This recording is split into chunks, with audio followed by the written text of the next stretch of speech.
Sik to, sing dikersake piye kuwi? Ya cinta oke. Nganu kene kuwi ora titik berate iki mergo kowe rene iki mergo kowe ditanggap.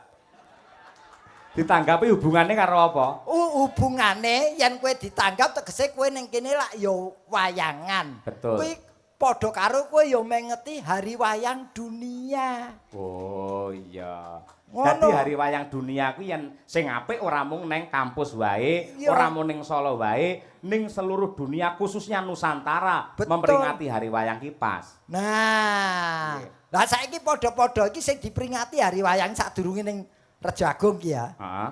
Wayang kuwi kowe lak dosen kowe. Iya. Saiki tak takoni wayang kuwi apa? Wayang kuwi wujude kabudayan tinggalane para luhur sing nyatane wis direka digawe sak becik-becike dening para waliullah satana bisa eksis nganti jaman saiki. Terlalu panjang tidak tepat sasaran. Menggawe Pak D Gareng pripun? Wayang itu 6 huruf W. Warisan budaya dunia.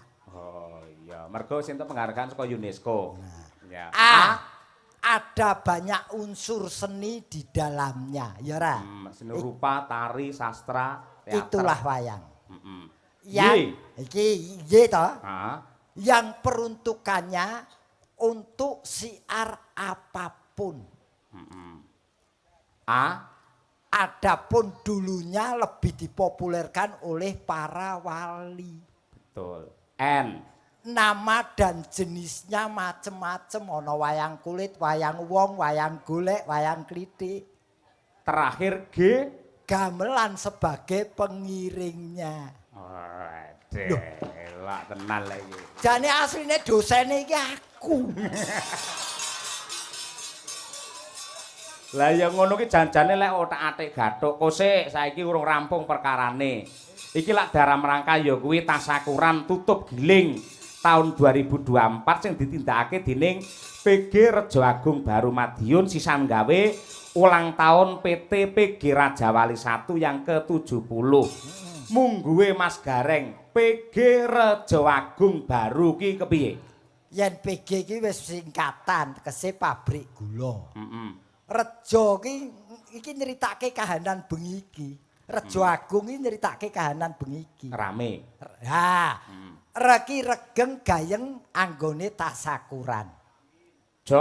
Jaga supaya prestasine tetep kaya saiki bahkan melebihi tahun-tahun yang lalu itu tujuane. Amin ya rabbal alamin. Anggelar wayang kulit hiburane kanthi dalang ki Cahya sapa jenengmu? Mbuh. Melu bengi ora apal-apal ora. Kun mau. Kun tadi. Lah ya tadi ki mau. Oh iya. Cahya kun tadi. Kuwi mau A. Terus Gung. Gung ki gunging panuwun katur panitia mergi wayangan dalu niki enten garenge saking Semarang. Garenge kaya menteri katut, Dara. Lah iki wis tak jagake nggo lebon kendaraan lho Mas iki tenan. Aku ki tenan iki kewahyon ya kerejeken matur nuwun nderek bungah niki nggih barengi ulang tahun apa ki? Ulang tahun PT PG Raja Wali 1 yang ke-70. Aku ki seneng otak-atik ning tak mungguhke karo situasi dan kondisi. Maksudnya piye? Iki lak HUT, yen HUT lumrahe wong ngarani hari ulang tahun. Tegese ki jane ana dhewe. Maksudnya? HUT ki H itu hanya diperingati 1 tahun sekali. Betul. Mergo yen 5 dina sepisan kuwi weton. Iya, pasar piye. Iki sing luwih penting kowe kudu ngerti. Umurnya bisa bertambah tapi bisa berkurang tergantung yang diulang tahuni objeke. Maksudnya piye kuwi? Yen sing diulang tahun tuh objek hidup tegese bernyawa itu berkurang karena ada batasnya. Tapi kalau seperti misalkan PG kene, kuwi diulang tahuni bertambah. Nek yen menungso kuwi berkurang mergo wis duwe jatah dhewe-dhewe takdir. Oh iya, T terakhir tetap harus disyukuri semuanya karunah ilahi. Loh, PT PG Raja Wali. Ra. Ayo. Raja Wali iki kene kita. Ini di bawah naungan Raja Wali. Ora ngira. Kowe iki omong pembatang iki mau. Lho, lha iki jare kon bethek kon nganu ngutarake. Iya. Raja Wali ngarepe Ra. Iki Raja Wali iki lak sing menaungi PG Rejo Agung. Betul. Ra ngira PG Rejo Agung iki wis nanggap kok Raja Wali durung. Kowe aja nyampluki ngendi-ngendi lho, ora. Raja Wali 1 iki membawai PG sing ana ing Jawa Timur kaya krebet karo Rejo Agung kene. Wis ora iso tak terjemahke wis. Lah ngopo? Kowe lagi sak suku kata wis kakean protes. Wong mikir ki nganggo energi, Mas. Ya wis aku ora arep mancasi. Ora piye mau ora? Ora wong pinter ki ora kena balik meneh ki ora kena. Wis kene wae, Rejo Agung baru mapane ana ing Madiun, Ayo. Maki masuk wilayah Jawa Timur. Iya. Dipimpin wali kota yen kota, bupati yen kabupaten. Untuk ya iki untuk budaya nomor 1 Madiun. Wah, iya. Wes, kapan iki sing kepilih? Paling ora ya Pak PJ lah. Ya wong paling ya wong dhewe iki apa-apa mung isane ndongake, Mas. Nyenyuwun nggih. Nyenyuwun. Dadi lah iki sing diarani apa simbiose apa kae Mas? Mutualisme. Saling menguntungkan antara PG karo petani. Nah, iki mula hasilnya ya seperti ini. Gula iki gula. Gula ki apa? Penyakit. Lah piye? Tak omongi ya, iki yen iki real ya. Iki kesehatan ya. Piye? Wong lara gula kuwi aja banget-banget le nyirik gula. Sebabe Karena gula itu juga dibutuhkan manusia. Kalau tubuh tanpa gula itu akan drop lebih bahaya daripada kebanyakan gula. Betul, bener. Mula wong Jawa duwe pepatah sak madya kuwi ya kuwi intine. Nah, mula ki jenenge gula. G iki gawene ning pabrik. Oh iya, betul. Ukurane cilik kaya pasir mula sinebut gula pasir. Legi rasane. Keri dhewe Asale saka tebu. Iki tebu ki tumbuhan sing paling elok dhewe mergo tukule ning mata. Tebu nek tukule ning mata ki cara ngendi? Lah, kowe ora tau mempelajari ilmu pertanian kowe. Kok iso ning kuwi gek matane sapa sing gelem ketukulan kuwi lho? Ya, matamu barang kuwi. Kok matane ditakoni tenanan kok ya. Matane tebu kuwi. Tebu ki nandure setek. Tukule ning mata ros-ros tebu kae ana matane tukule ning mata kuwi. Lha wong kene iki bekas mandor tebu kok. Mandor apa maling tebu? Lah ya barang dipecat terus maling kuwi aku. Lho kuwi lho memang bener gitu. Iki ora gojek. Nggih. Dadi tebu ki wae. Makane apa ki sarwa menguntungkan. Sarwa menguntungkan petani dan pabrik sini. Mula ndongake sesuai dengan usianya yang 70 tahun. Tujuannya untuk pabrik ini semakin maju dan berpenghasilan yang maksimal bisa tercapai. Amin ya rabbal alamin. Nol kuwi modalnya itu angka nol kae Mas. Angka nol ki berkesinambungan bersatu, sak garis ning bersatu. Modalnya untuk menuju itu adalah persatuan antara pabrik dan petani tebu. Wah iya. Mula PG Rejo Agung bisa mendapatkan kesuksesan ya pancen nggunakake kekompakan saling sinergi kuwi lho Mas Gareng. Apa? Sinergi. Oh sinergi aku ngerti, sinergi ra ngerti aku. Tak golekne kanca Mas Gareng. Aja. Lah ngapa? Kanca yang rayu wegah aku. Loh, kowe iki piye? Sak rat iki ayu kabeh iki piye to kuwi? Lho ayu kabeh to? Ayune ayu kabeh wong jenenge wong wedok. Heeh. Ning iki dibagi rong bergodo. Maksude? ketoke sing telu rono ki galak-galak ketoke. Mula didekek pinggir lek nek penonton nakal kari nyatek ngono lho. Tapi terus terang Mas, Apa? saya didepono wong wedok sing kaya ngene iki nuwun sewu. Mereka memang baik. Tapi lebih baik yang ada di rumah itu. Bojomu. Lho iki nuwun sewu. Wong iki penilaianku kok. Ya boleh, boleh, objektif boleh. lho Mas, Ya. objektif. Mergo bojomu streaming ya ki ndang. Nah. Iya. Saya tetap memilih yang baik. Walaupun ada yang menarik. Betul. Padha karo aku. Aku wis nding ilmu. Nun saya upamane aku lunga ning dalan ngono ya, kok petuk karo wong wedok ayu. Bar kuwi aku langsung astagfirullahaladzim langsung mulih mandeng bojoku. Jebul isih ayu, sukesi rahayu. Ngono kuwi. Nding ya ngono, aku dolan ning Jakarta ya ngono. Ndelalah Bu Kesi ning hotel. Aku dolan metu dhewe ngerti Cina resik putih dedeke lenjang-lenjang kae. Bar kuwi aku nyawang langsung dingkluk, langsung ning hotel terus tak sawang bojoku. Ya Allah, bae tek ayu Cinane mau. Aku wis kadung ngene lho, bareng ki sing terakhir ki terus dadi ngene lho.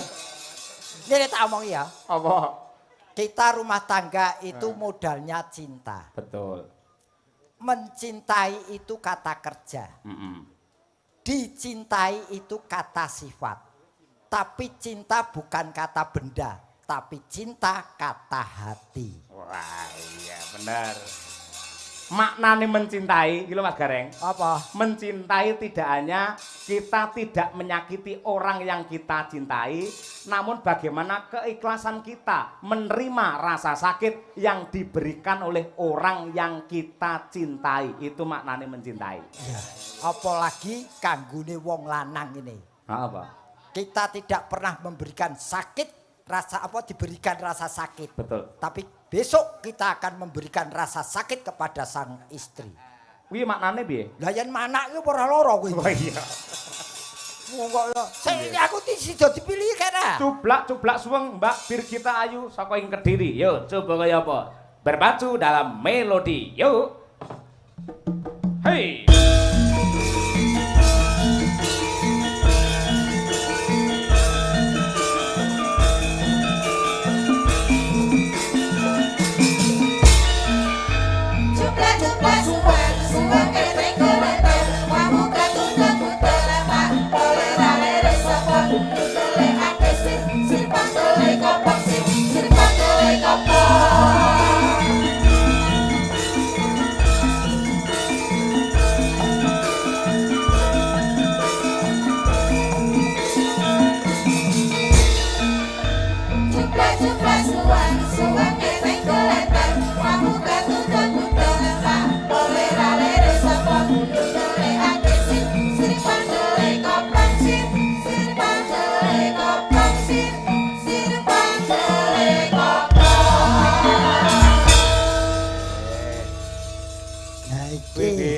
Sungkem sih karo Pak D Gareng.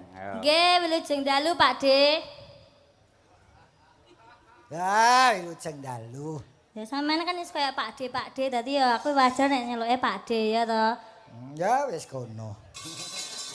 Aku kuwi diundang Pak D iki masaku kaya sumedot ngono lho rasaku iki. Lah nyapa kok pedhot? Yo paling tidak ki supaya lebih gaul ki Om. Ya, biar masa kayak ngono Omi ya nek kayak Om Noval, Mas Noval nih Om Noval. Sampe ana Omi Kung paling. Oh, Noval ku ya Om Pimpah kuwi kok. Wong ya ning ora apa-apa. Gedhe pangapuraku sing baku nadyan jabamu kaya ngono ning jeromu tetep ngajeni wong sing luwih tuwa. Nggih, lha nggih to Pak D. Rani ya Nduk, sadurunge selamat ya atas kelulusannya ya. Nggih, terima kasih Pak D. Hadiahnya apa? Hadiahnya apa? Anakku lulus ora tak hadiah yo kowe. Ya kan menawane biasane nek wisuda iki diweki hadiah buket, kembang ngono kae kok sampean ora kei aku kembang belas sih piye? Oke gelem po kae ning nggonku kowe lho kembang telon. Kok kembang telon? Ya kembang mawar kae lho Pak D.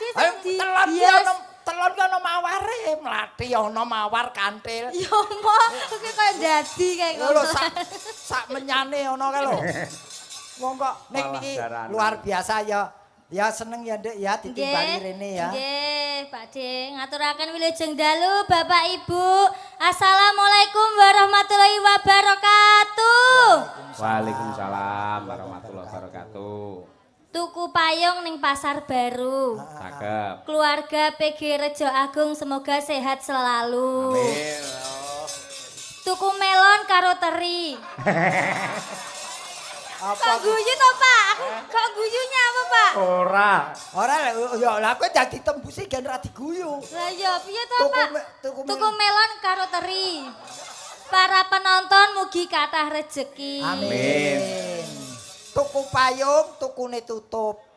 Cakep. Ya Bali. Aku iki pantun apik-apik ndongakno. Lah tuku payung tukune tutup ya Bali no ora sida tuku no. Iya betul. Ning iki ngetokke bocah iki pancen cerdas, pinter. Kok iso? Loh, ya dari kata-katamu, dari kamu berpantun, wong pantun ki ora gampang. Kudu iso dol tinuku dhewe. Anu, nun sewu, wis sarjana S1. Nggih. Wis dipacar rung? Dereng, Pak De. Apa? Dereng, Pak De. Sekseni danyange pabrik gula iki ya. Iya, Pak De. Tenan? Iya. Sampeyan mbok golekne jodoh anakmu kok piye? Lah timbangane tak keke wong liya tak pek dhewe kowe kok. Kok wong Iya ta mosoknya aku jek enom jek muda kok jodoh ki golek dhewe wong paitane ati kok. Kok kon golekke wong kon sepasar bubar aku sing mbok salahke. Ya kan menawane anakku ya lulus lagi lulus. Lah kepo gelem anakku wedok kabeh kae. Ya mau wedok ya Lah sing iya. lanang. Sing lanang enek ra? Sing lanang. Tenan. Iya. Maratuaku. Saya tuwek. Lah ya wong yo ngene lho, pasrah wae sing gawe urip. Nah, Muga-muga dipinaringan jodoh. nah iya. Jodoh. Muda ketemu jodohmu aja bojomu ya, jodoh. Loh, lah jodoh karo bojo bedane apa? Bojo karo jodoh ki beda. Bojo itu bisa dipisahkan oleh berbagai masalah, tapi kalau jodoh yang memisahkan hanya kematian. Oh, berarti kayak aku karo sampean wi ya bojo.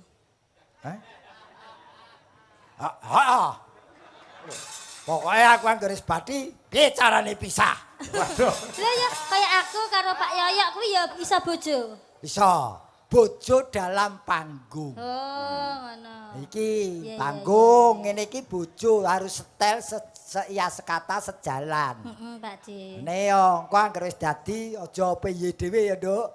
Napa? Mesake nata sing nyungging. Iya. Wah, kuwi setia karo Madangkara luar biasa. Ora nate pamit bocah kuwi. Kecuali besok tanggal piro? 8. 8. Nggih. Iki lho Nduk Birgita ana nawala dumateng Bapak Dalang Cahya Kuntadi. Kula nyuwun gending utawi lagu Podang Kuning. Ha nggih. Sampeyan mbanjeli genduk Umi ra apa-apa ya sing dikersakne jane Nduk Umi.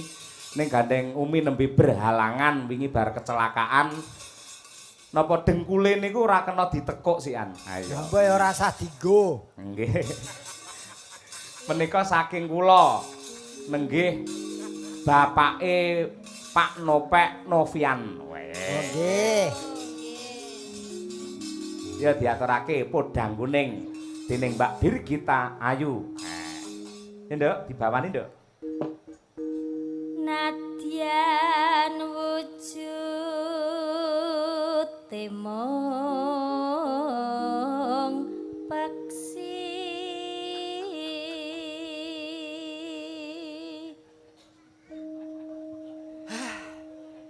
Nyapa Pak De? Komplit kuwi komplit. Pinter, ayu, bawaan apik, gampang diapusi. Ojo to Pak De. Agawe talining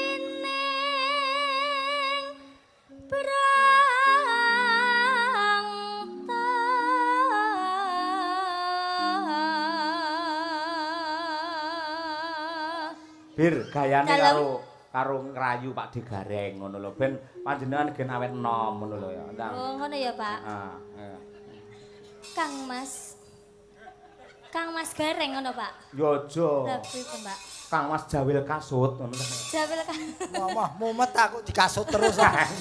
Gareng kok jawil kasut. Kakang Mas ngono juga. Kakang Mas, dari angka 1 sampai 10, aku hanya memilih angka 7, Kang Mas. Kok bisa? Kok 7? Kudune ngono. Lah ya kok bisa 7 kurang 7 lho. Kok 7? Karena tujuanku menjadi istrimu, Kang Mas. Gelem, Ngapa, Reng? Pak J? Gelem. Emah, Mau lho, Pak. ndek bojo kaya ngene nyekake umur. Kok iso? Alah kowe ndek bojo ayu nom ngene mlaku-mlaku ning pasar senggol wong ning bathuk cekut-cekut. Engko didemek wong ning sirah ngelu. Wis iki pokoke ora wis aku trima aku wis. Aku tak sing model ngene-ngene iki wae. Iki senggol jerit doan. Singgol misuh kayak kuwi. Ora. Aja dadi atimu. Nggih. Pancen kowe sing tak enteni. Ayo tutukno Yayi. Lho iki lho Pak D. Kok Ya, udan? yo. Halus manis nengsem make.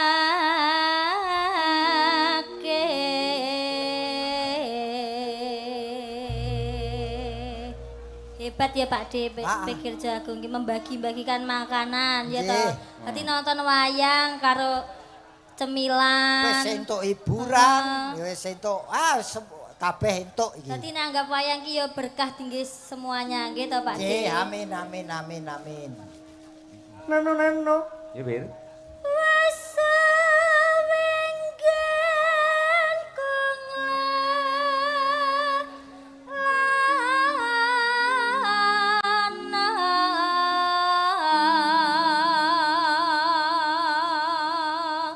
Nano. golek isi podang jenar.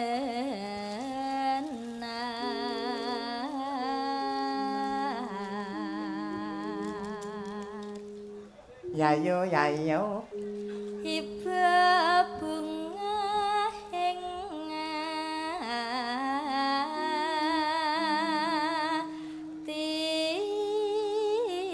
hatiku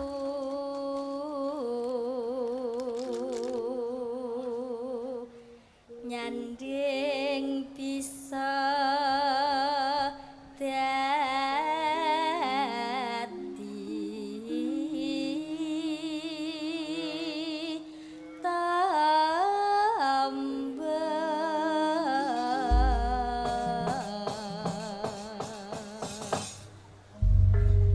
Ya nduk dibajutake lelagon Podang Kuning. Podang Kuning ini doa yang terbaik untuk PG Rejo Agung. Podang adalah burung yang bisa terbang, kuning adalah emas. Semoga keluarga besar PG Rejo Agung terbang tinggi ke zaman keemasan. Amin. Nggih. Monggo Podang Kuning dados. Yuk. esok awan ning omah wis ora krasan uyuran anggolek sing tak sayang mobeng miderang ganggung golek ora krasa esok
Terima kasih Mbak Birgita Ayu.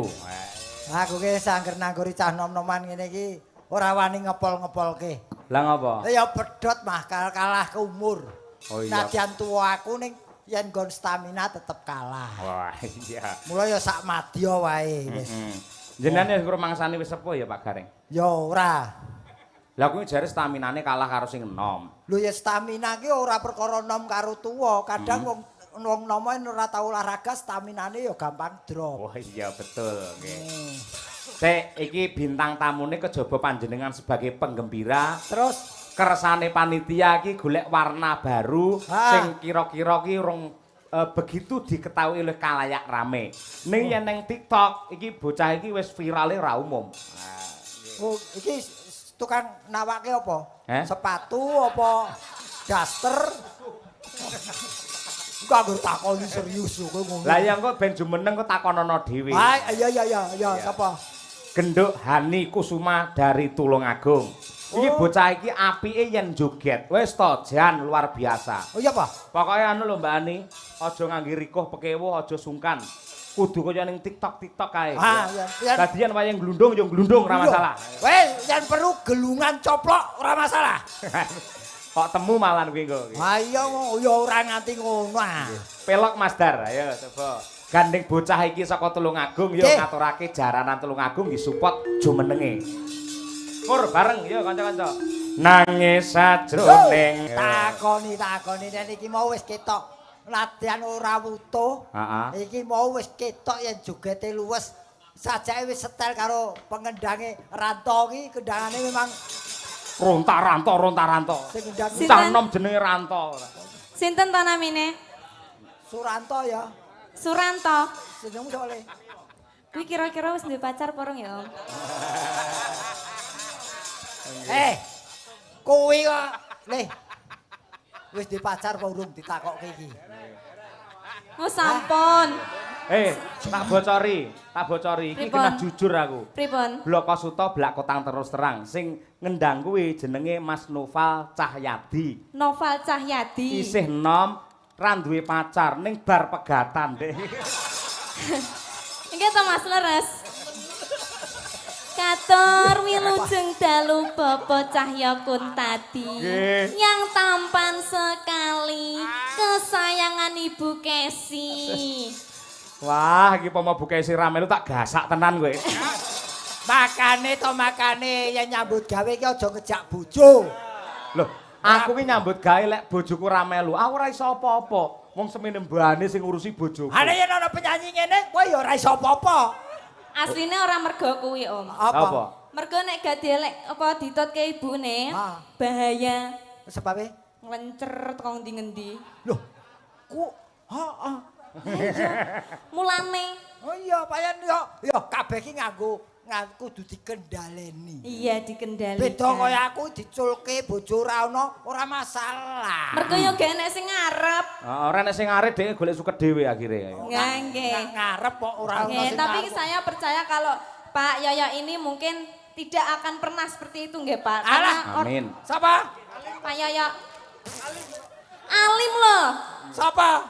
Pak Yaya ki lulusan pondok. Oh, kuwi. Lulusan pondok. Sapa? Aku. Dalange. Pondok ndi? Pondok bersalin.